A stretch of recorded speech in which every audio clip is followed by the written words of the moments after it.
श्री स्वामी समर्थ हरिभक्त पारायण गोपाल शास्त्री भटजी। आज तुम्हाला मी सांगणार आहे पूजा कशी करायची। आजचा हा ब्लॉग आपण पूजेविषयी घेऊन येत आहे। सर्वांनी लाईक करा, शेअर करा, कमेंट्स करा। बघा, खूप साऱ्या लोकांना माहिती नसतं की देवाऱ्यामध्ये कशी देव ठेवावी, किती प्रकारची देव हवी आणि कुठले देव ठेवायचे आणि कुठले ठेवू नये हे खूप साऱ्या लोकांना माहीत नाही आहे। त्यासाठी हा ब्लॉग आज सर्वांसमोर घेऊन येत आहे। बघा, देवांची पूजा कशी करावी आणि साध्या पद्धतीने केली तरी लागू पडते। त्याकरता कशी करावी, कशाने धुवावे, देव कशा पद्धतीने रोज धुवायला पाहिजे, तसेच कुठले देव ठेवावे व किती आकाराचे ठेवावे, आज तुमच्यासमोर मी हा ब्लॉग व्हिडिओ घेऊन येत आहे। बघा, हरिभक्त पारायण गोपाल शास्त्री भटजी, वल्लभ नवी मुंबई पनवेल। बघा, पहिली जी मूर्ती आहे आपले गणपती गणेश पूजन, बालकृष्ण भगवान हे ठेवायचं असतं। त्यानंतर अन्नपूर्णा माता हे तांदळामध्ये ठेवायचे असते। ते तांदूळ दर मंगळवारी चेंज करायचे।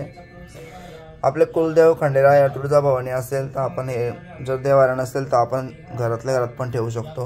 हे श्रीयंत्र हे महादेवाची पिंडी लास्टला, आणि जे उच्च स्थान आपण ज्या देवाला मानतो जास्त त्या देवाचं उच्च स्थान ठेवायचं। त्याच्या मध्यभागी भगवान श्री स्वामी समर्थ महाराज, भगवान श्री स्वामी समर्थ महाराजांची मी जास्त मानत असतो म्हणून स्वामी महाराजांना वरच्या स्थानावर ठेवलेलं आहे। बाकी जी आहे अशी पद्धत असते देव ठेवायची। आकार आपल्या बोटापेक्षा जास्त उंच नसावा, आपल्या बोटापेक्षा खाली।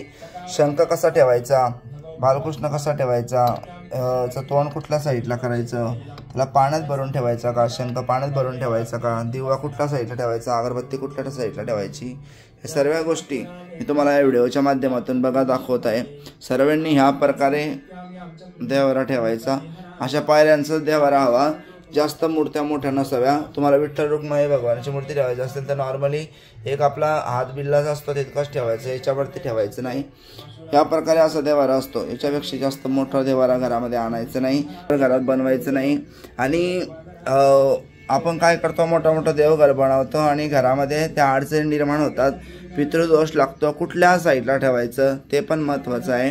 त्याकरता बघा, आपला जो पूर्व पश्चिम भाग असतो तो पूर्वेला लेफ्ट हाताला म्हणजे ईशान्य कोपरा असतो आणि राईट हाताला जो आहे तो आग्नेय कोपरा असतो।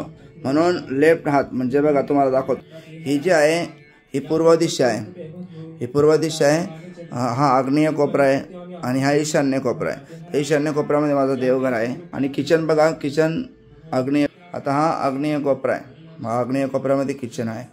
ह्याप्रमाणे किचन घराला अशी उंबरठा पट्टी पाहिजे, उंबरठा पट्टीशिवाय घर चालत सागाची, प्युअर सागाची आणाची।